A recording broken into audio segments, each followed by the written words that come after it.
Hey, what's up everyone? This is a video response to a comment that I received on Facebook from a friend of mine who has stated that because I keep large constrictors that I'm going to end up on the next episode of Fatal Attractions. First off, let me say that my deepest sympathies and condolences goes out to the families who lose loved ones every year because of this hobby and because of the love that these people have for these animals. But my question is, when does the love for our hobby and the love for these animals start to blur the lines of reality? And the answer is quite simple. It's when we as humans project human emotion and feelings onto our animals. These animals will never love you. They will never like you. They will never recognize you as an important part of their environment. Evolution picked reptiles to not really depend on social behaviors or social bonds with others of their species or what have you. The only time I've ever seen really reptiles having any type of social interaction is either doing a feeding, or sometimes here in North America there are species of rattlesnakes and gopher tortoises and garter snakes that all share the same den during hibernation or what have you. And once those hibernating months are done with, those animals have no further interaction with each other. So snakes, as well as other reptiles, have evolved to not really depend on a social bond or hierarchy or what have you, or whatever you want to call it. So like I stated before, these animals will never love you back. These are not your dogs. These are not your cats. They're reptiles. These are some of nature's best and finely tuned predators. And that's what they'll be until oblivion. I hear a lot of people say or reference that their snake's a puppy dog tame, or that their snake is hand tamed. I wish people would stop using that description of their animal, because these animals will never be tamed. I myself personally will never tell anyone that my snakes are tame. The word that I use, and I wish that a lot more people would start using it, is tolerate. These animals tolerate us as their keepers. They tolerate us handling them, moving them from place to place to clean their cage or feeding. That's all they do. They tolerate us. Because in all actuality, when a snake gets, or any reptile gets to the size where it can be potentially dangerous to a human,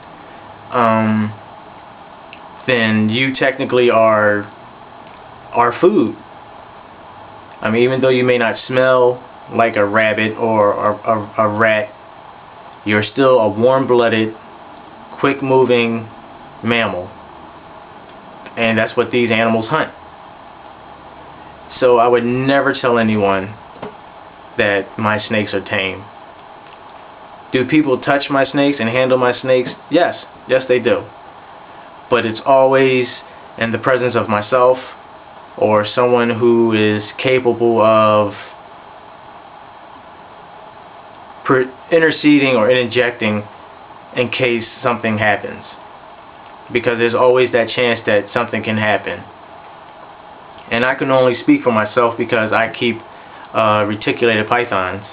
And myself, as well as many others, believe that retics are some of the smartest snakes in the world. Unlike other snake species that just stare at you, retics seem to be working things out. Even though they have a small brain, they still seem to be calculating what's going on around them in their environment.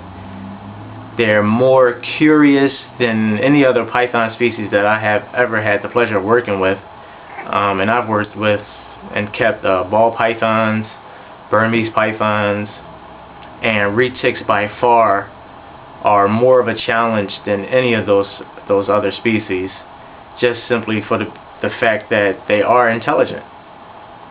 But even with that intelligence, I never ever forget that these animals first are predators. And I believe that's a lot of times when that's where a lot of people, you know, overstep that boundary. I remember watching the episode of Fatal Attractions where a young woman was bit by a rattlesnake, and because she had survived the rattlesnake bite without going to the hospital and getting treatment, she falsely believed that she was immune to rattlesnake venom. And it just so happened that she went to Texas, I believe, and purchased a West African Gaboon viper. And that snake was the snake that eventually led to her death. Once again, if anyone wants to comment on it, on this video, you're more than welcome to. And also like to hear or read what others think. I'll pose the same question to you guys.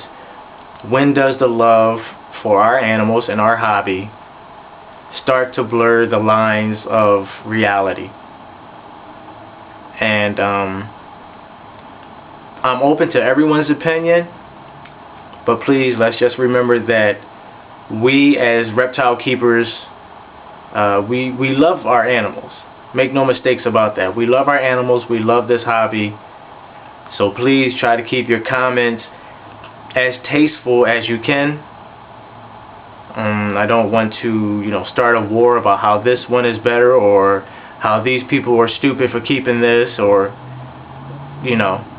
we just don't need it.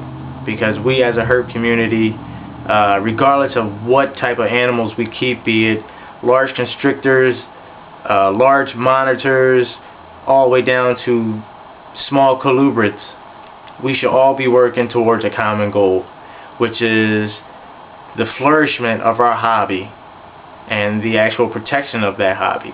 And we can do neither if we're fighting and bickering amongst ourselves. So video comments, you can make those and link them in the comment section, or you can post a text comment or what have you, and just share your views on the questions that I just asked you guys. Once again, love your reptiles, but still be safe. I believe that's the golden rule in reptile keeping. And not just reptile keeping, any type of exotic animal. I believe that the golden rule is, the number one rule should always be, never forget what your animal is. And 9 times out of 10, it's a predator. It's a hunter. So please, be safe, but most of all, be happy. Thank you.